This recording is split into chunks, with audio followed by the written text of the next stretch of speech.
I'm thinking I'm a Christian. Everything should be good. Should be rosy, peachy keen, right? And Christians shouldn't have problems. And I had read the book Tortured for Christ. These guys are getting beaten up for being Christians. And so I had this conflict in my life, and I realized that my faith is the one that was wrong.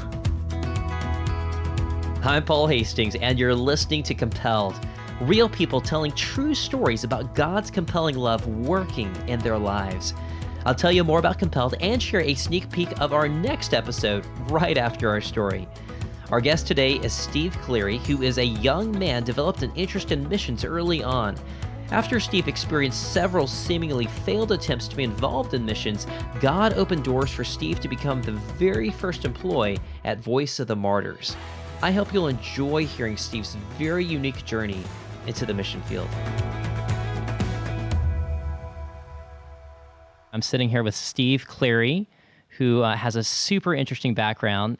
Steve, would you mind just introducing yourself and telling us about your past? I've always had a draw towards faith and towards God and my destiny. And I grew up in a Catholic family, but we were Catholics because we went to church on Easter or on Christmas, and that was about it. We didn't practice anything in our homes, but I just had this sense that I wanted to know about God and eternity and destiny.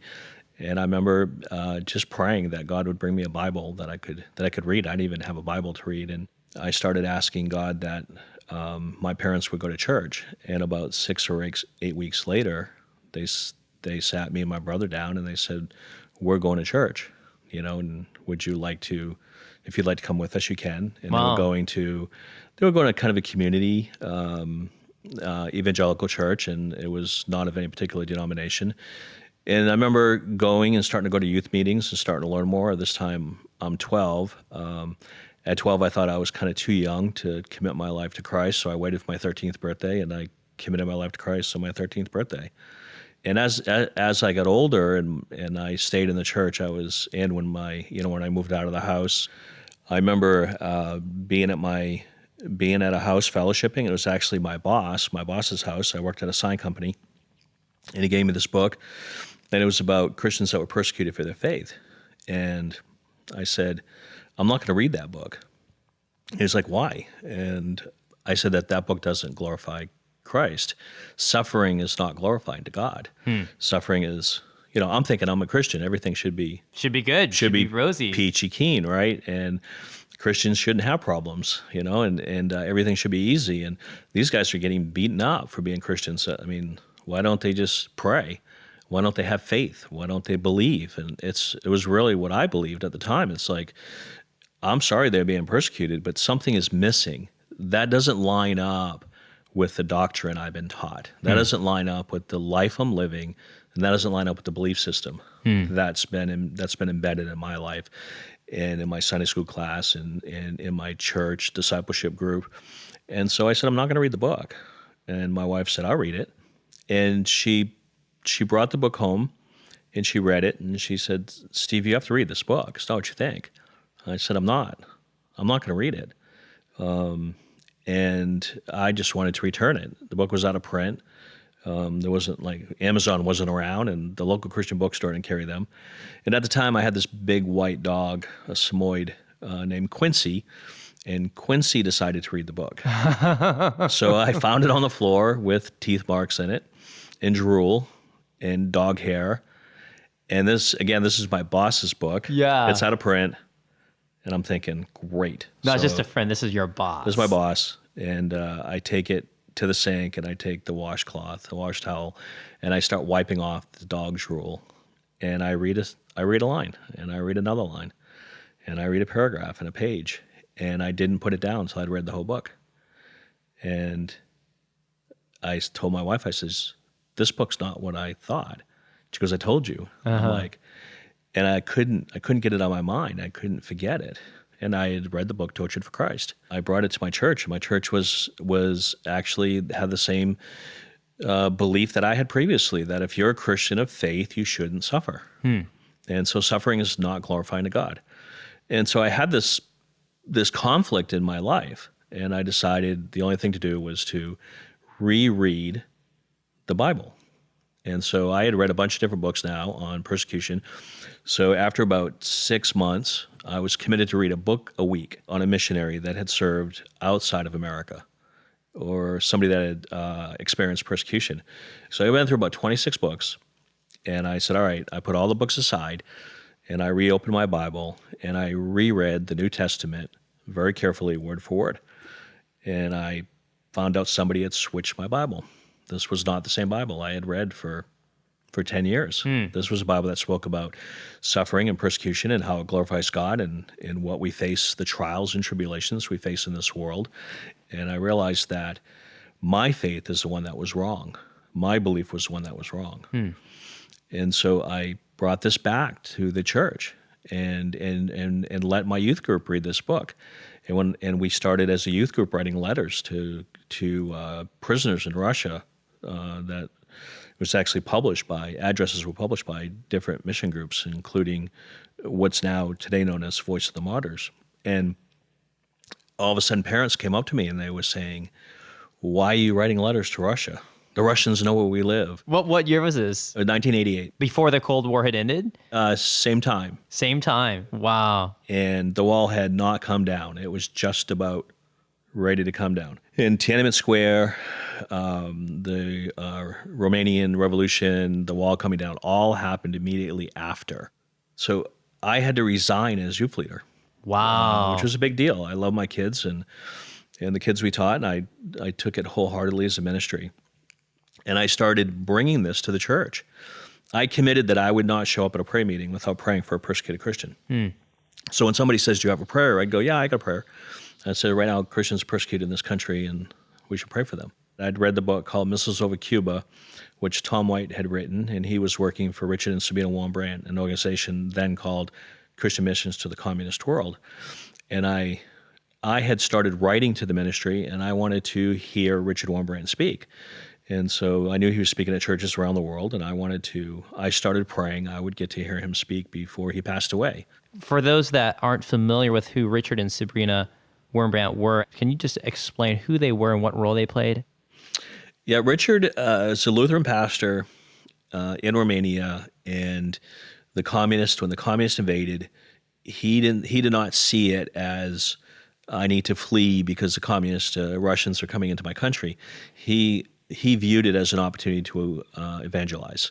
And so his group basically went out and printed Bibles and evangelized the communist. And then they were driven to an underground church. They had to meet secretly in homes and in the woods.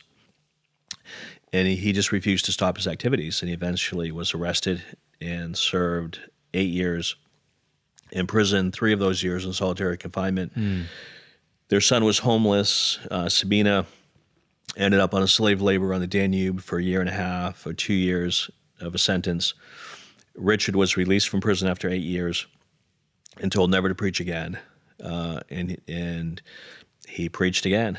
And they preached in the underground church and started evangelizing again. So they locked him up again, gave him, I think, a 20-year sentence. He served 6 years of that sentence before he was ransomed out of Romania by a Swedish ministry. Wow. So he's spent a total of 14 years in prison under the worst horrific situations you can imagine. And just because he loved Christ and was going to speak about Christ, he was going to evangelize. And he loved his enemies. That was really his whole message. He loved his enemies.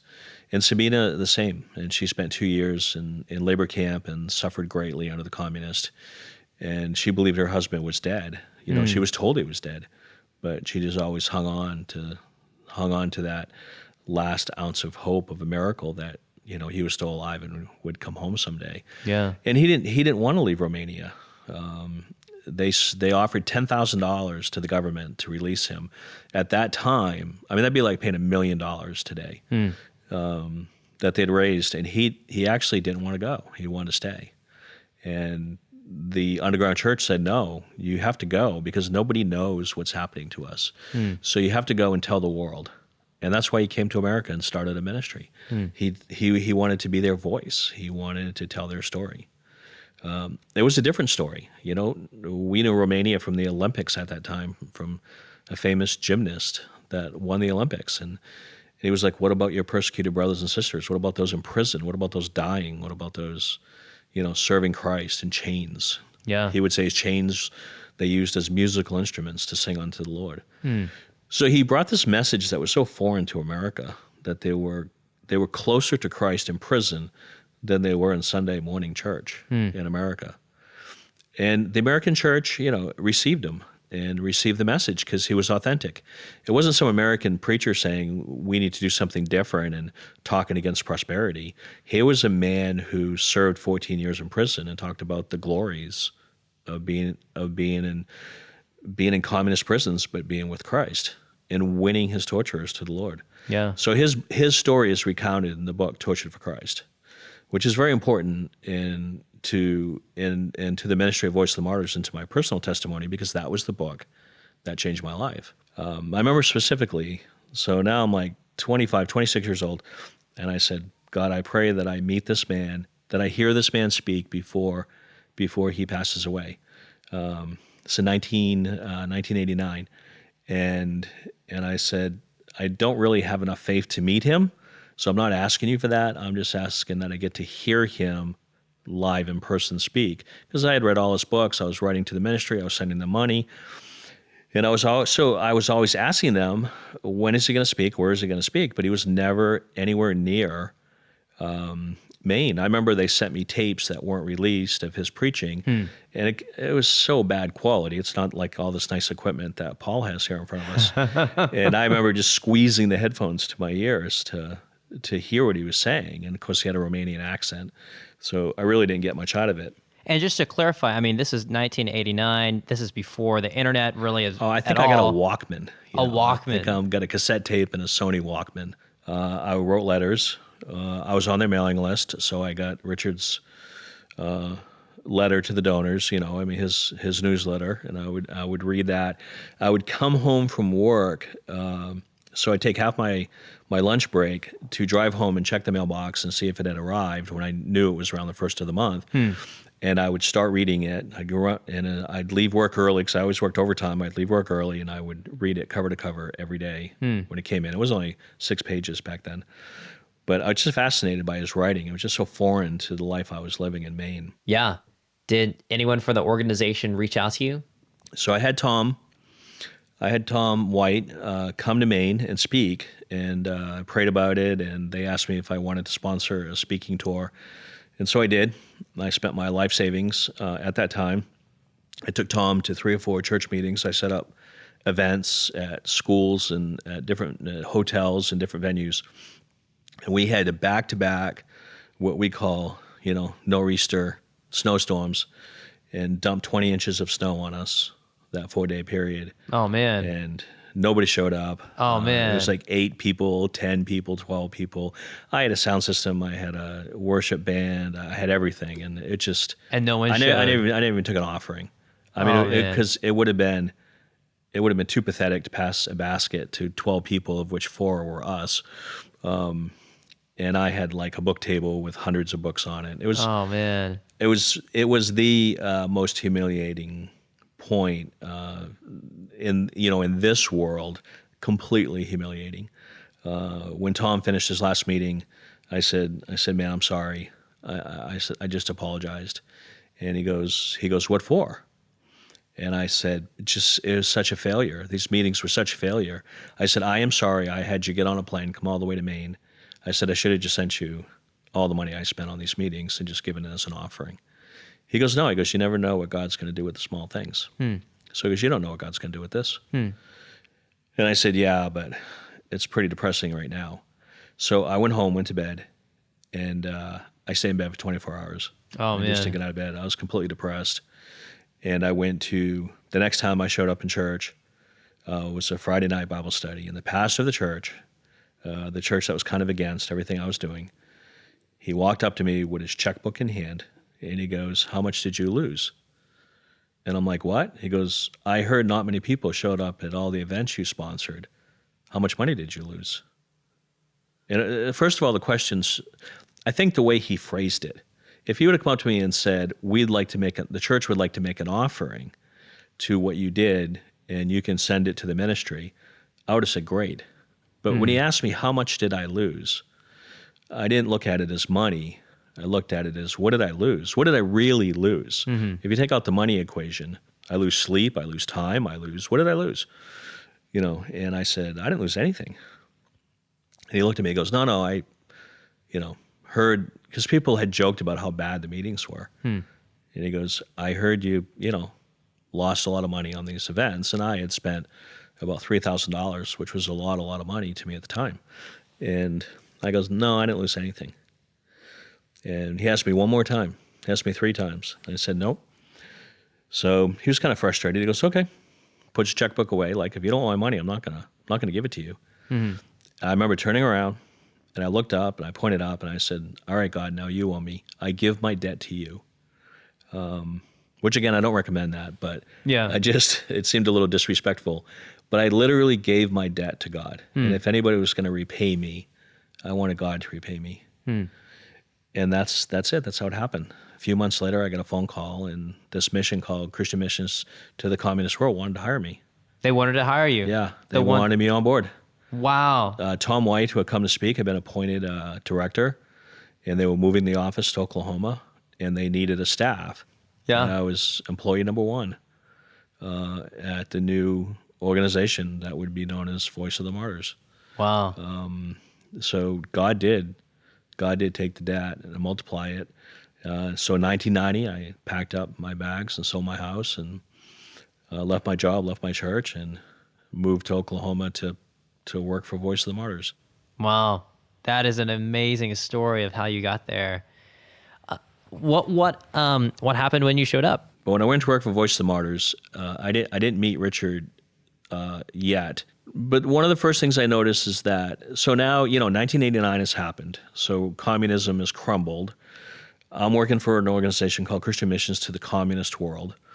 My friends are laughing at me. I left a good job. I mean, I was offered to be a partner in the company I was working for. And for a kid, I was making upper income. And I took my pay was cut more than in half to go work for Voice of the Martyrs. And so communism was crumbling, and so we changed the name to Voice of the Martyrs. But nobody had really heard of us. So one day, and I'm a little bit of a wise guy, which I apologize for, I went into Tom White's office, my boss, and I said, we have to change our name. And he goes, what are you talking about? And I says, well, it's called the Voice of the Martyrs. And he goes, yeah. And I says, but no one's ever heard of us. I said, our voice, we don't have a voice. I said, why don't we call ourselves the Whisper of the Martyrs? Because no one's listening, and we're not talking. Yeah. I said, nobody knows, and we're not doing anything. We're not shouting from the rooftops. So instead of firing me, he said, all right. He goes, well, you do something about it. And I said, what are you talking about? He goes, go advertise. Go advertise the voice. Go be a voice. So he gave me a small advertising budget, and I had no idea what to do. I went out, I bought some ads, and I advertised the book, Torture for Christ, and I said, Christians are suffering for their faith, and I put it in Charisma. I put it in the Saturday Evening Post and one other publication, and I was very naive, and I expected, 10,000, 20,000 people to call based on the circulation of the magazines and set up phone systems and people to work. And, nobody called. I think the first call that day was a wrong number. And I was depressed. Yeah. I had spent $8,000 on those ads. And it was a very small ministry. And I was the one that said we need to be a voice. And I was the one that wrote and designed the ads. And so I had to take responsibility for it. I'm 26 years old at the time.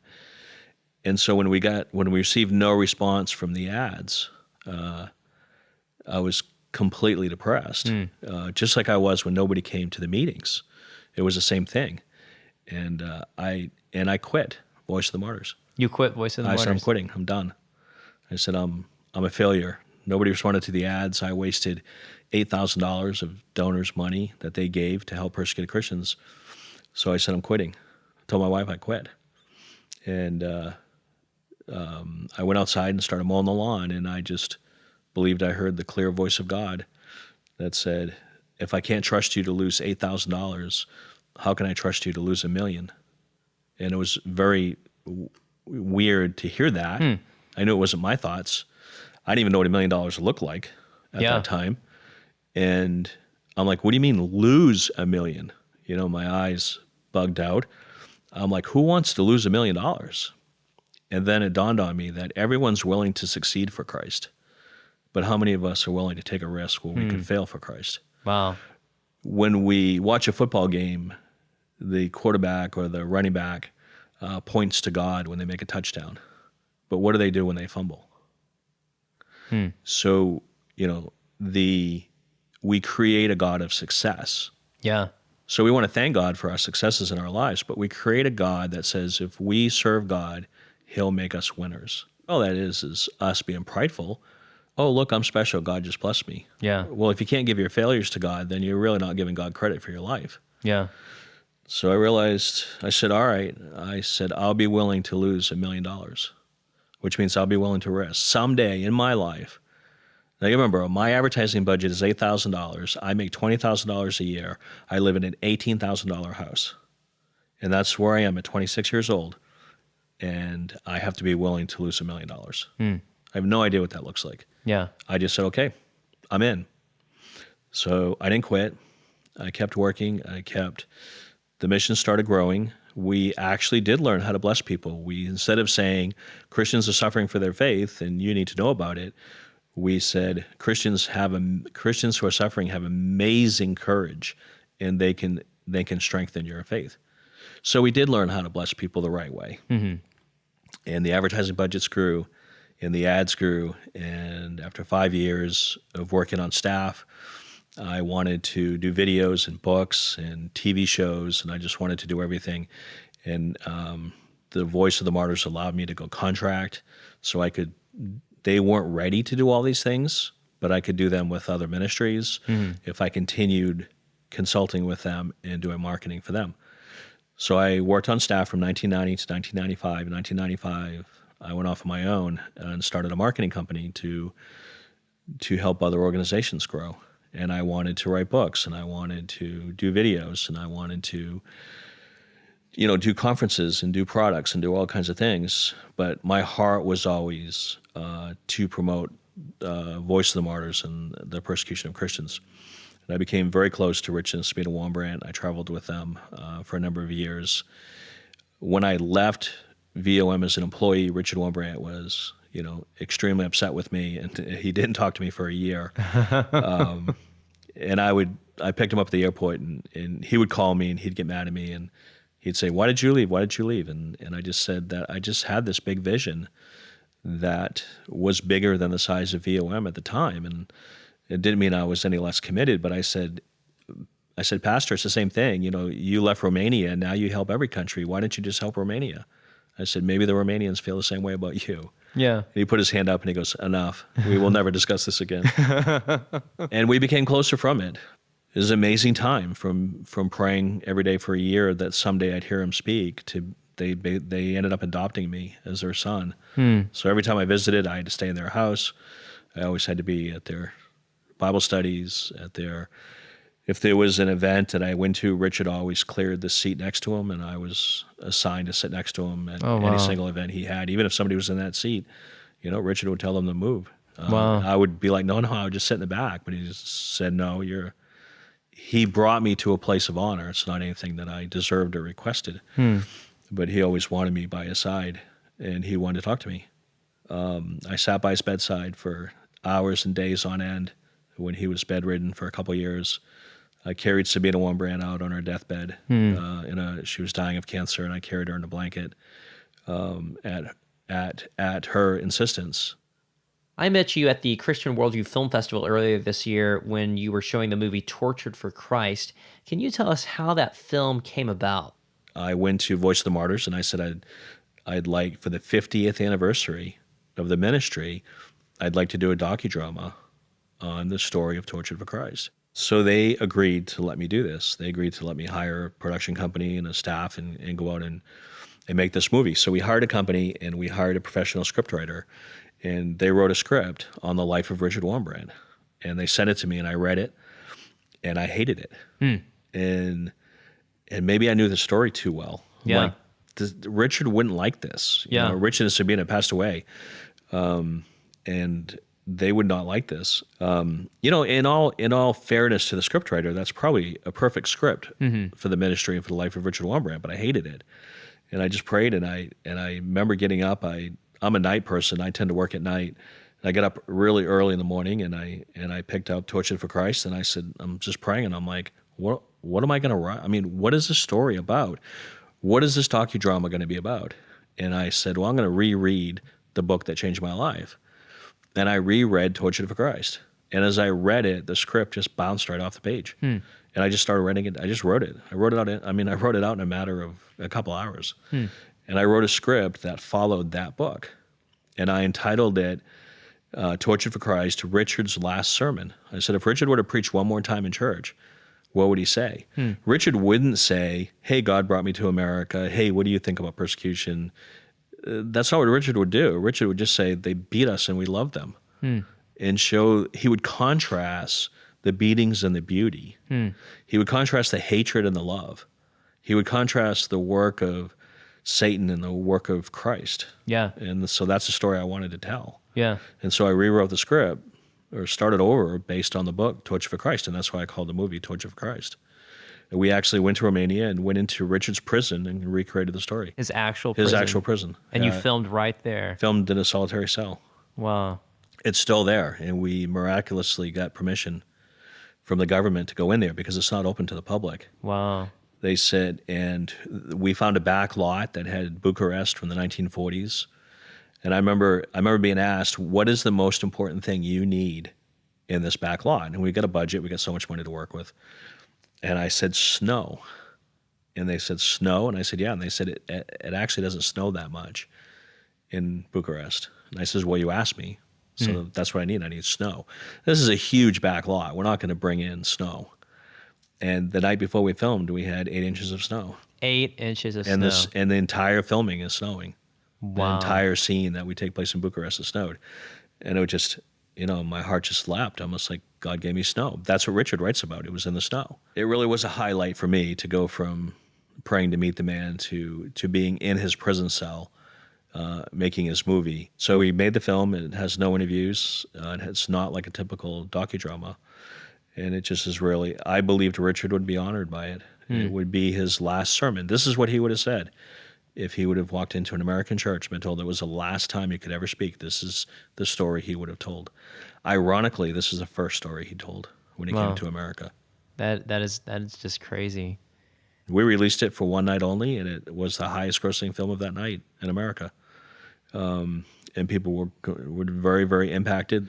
So I hope by the time this podcast comes out, there'll be a way for people to watch the movie if they haven't seen it. Yeah. How can people learn more about the movie? I'm sure if there's a URL that they can go to. There is a website called torturedforchrist.com. Awesome. We'll make sure to include a link in the show notes. Steve, I know that sometimes you refer to yourself as a media missionary.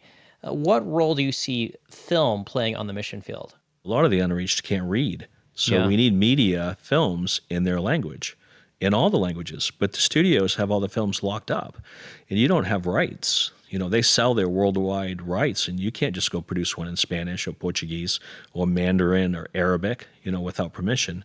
So we need films that are free to translate. Then we need films that are free to distribute. You can't charge the missionaries for these. You can't lock it up on Netflix of Mexico or something. These films got to get out for free. So they need to be the right film in the right language, and they need to be freely distributed. And we realized that was the secret sauce to making a big impact. That's exactly what the Jesus film did. That film was free to the whole world, and it was in the right language, and it was interesting, and it was a scripture. Yeah, you're totally right. And actually on that same vein, I know that one of the other films you're working on right now is an adaptation of the Pilgrims Progress for the mission field. Why did you specifically choose to make that film animated? Culturally relevant is not just the storyline, it's also the world in which it lives in. Yeah. So animation works very well because it lives in its own world. And it's very easy to dub because we don't have huge lip sync issues. Yeah. And the characters are, they're international. I can do anything I want with them. I don't have to base it on Liam Neeson. I just create an animated character and I can let him voice it. Yeah. So we can use known voices and we can create our own characters. So it translates really well to the mission field. So we started that film, and then we started shopping, raising money for it. And I knew nothing about the film industry. I literally didn't know anything. I just knew I went to movies. I didn't know what they cost. I didn't know how they're distributed. I didn't know what, prints and advertising was. I didn't know who the players were. I just figured I'd make a movie and people would buy it. And, people asked me, they said, "Are you going to be rich because you're making a movie?" I hope so, probably, because the answer is no, because 95% of movies lose every penny that's invested. But I realized that it wasn't about the money. I just really felt God leading me again, that my life was dedicated to serving persecuted Christians. And that means that I work in 50 countries. And I work with communist and Muslim and Hindu and terrorist nations. That was my life, and still is, still a huge part of my life.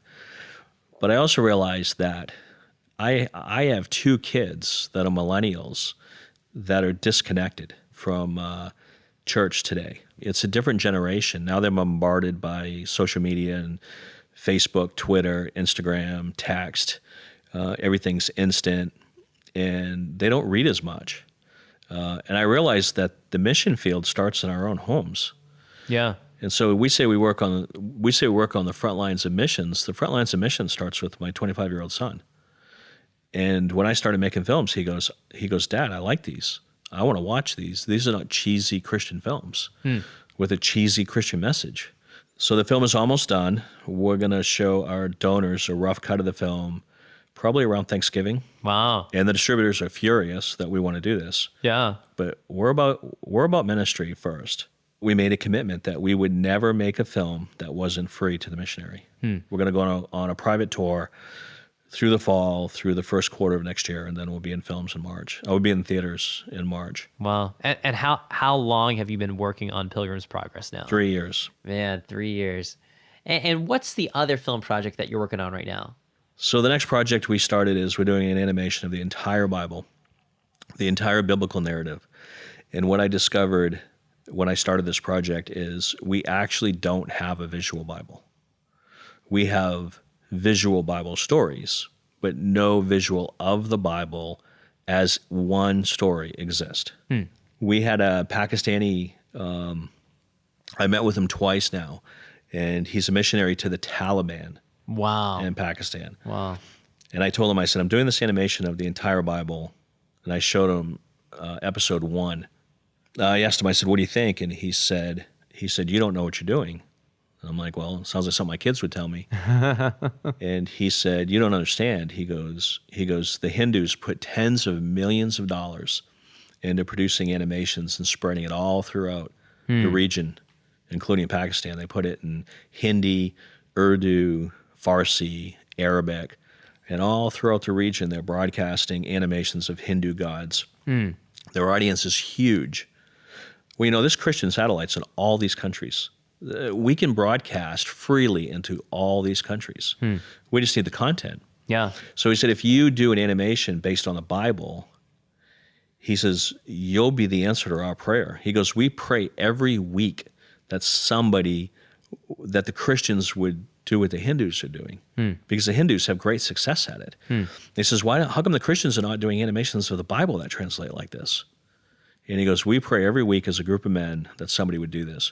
He goes, if you produce this series, you'll be an answer to our prayer. And I'm like, God willing, and with the help of others, we'll do it, and you can have it for free when we do. Thirsty souls are there. What's missing is the content. Yeah. And so we've set out on a quest to produce an animation of the entire Bible. It'll be 18 hours long, broken into 50 episodes. Somebody asked me, they said, are you the right person to do this? And I said, absolutely not. I believe there's 50 people, 500 people, more qualified, more funded, bigger organizations. There are 100 organizations out there, Christian organizations, that have $100 million a year in budget. Let them do it. This is an $18 million project. Why would I want to do it? I just believe God's called me to do it. As we're wrapping up, are there any last thoughts that you'd like to share with our listeners? You told me before we turned the tape on that the name of the series is Compel, right? Yeah. And that it's about what God does. So you meet interesting people, but I realize the story is not about an interesting person. It's about an interesting God, Yeah. because he did things in my life that, what I didn't share with you is that I had a speech impediment. I could barely talk. I couldn't even be my own MC to my own meetings. I mean, all these things that we were the least capable. I had no idea how to schedule a meeting. We bought ads. I didn't know how to buy ads. We did posters. I didn't know how to do posters. I did typesetting. I was the least qualified of anybody to do this. I mean, even reflecting on it now, 30 years later, it really was what God decided, what God chose and graciously did in my life. My life was nothing interesting to it at all. But the events that happened are extremely interesting, but I don't own the events. Yeah. I'm only a player, just a willing vessel. I'm the guy in the Bible that has one talent, but I didn't choose to bury it. Yeah. I just choose to give it back to God to multiply it. That's awesome. That's awesome. We've been talking with Steve Cleary. Steve, thank you so much for joining us. We appreciate it. Thank you, Paul. I enjoyed it. I love the point that Steve makes about God using the least qualified people to accomplish much for his kingdom. It's encouraging to hear about all the unique ways God has used Steve, from working for Voice of the Martyrs to producing films for the mission field. To learn more about Steve and his current projects, visit revelationmedia.com. You can also learn more by visiting our website, compelledpodcast.com, and searching for this episode. There, we'll include direct links and trailers to the Pilgrims Progress movie, the animated Bible series, and of course, the Tortured for Christ movie and book. We'll also include a link to where you can download a free illustrated companion ebook of the animated Pilgrims Progress movie. And of course, we'll also include a link to a Facebook thread where you can join the conversation about this episode. If you have questions or feedback, we'd love to hear them. Just leave us a comment on Facebook. Again, you can find all of those links at our website, compelledpodcast.com. You can also find more episodes of our podcast at our website or by subscribing to Compelled on Apple Podcasts, Spotify, Google Podcasts, Stitcher, Overcast, and many other podcast platforms. New episodes are released every Tuesday. If you've enjoyed our show, then there's something else you could do that would really help us out. Tell your friends and share this episode. Or even better, leave us a review and a 5-star rating on iTunes or wherever else you get your podcasts. Your encouraging words help others find this show. Our show was edited by Zach Fowler, a gifted film editor, visual effects artist, and storyteller. You can find Zach and his work at zachfowlerimagery.com. Our logo was designed by Josiah Jost, an incredibly talented logo designer. You can reach Josiah and view his work at siadesign.com. Our website was created by Ben Billups, a digital developer extraordinaire. You can follow Ben on Instagram at ben.billups. Special thanks to my wife, Sarah Hastings, for helping make this project a reality. Without her, this podcast wouldn't exist. And that's it for this episode. Stick around after the music for a sneak peek at our next episode. Our guest will be David Gibbs, president of the National Center for Life and Liberty. He was the attorney for Terri Schiavo, a woman that the American legal system condemned to death. Her crime? She was disabled. You'll hear directly from David and his perspective on how God continues working through Terri's death. I'm your host, Paul Hastings, and you've been listening to Compelled. We'll see you next Tuesday.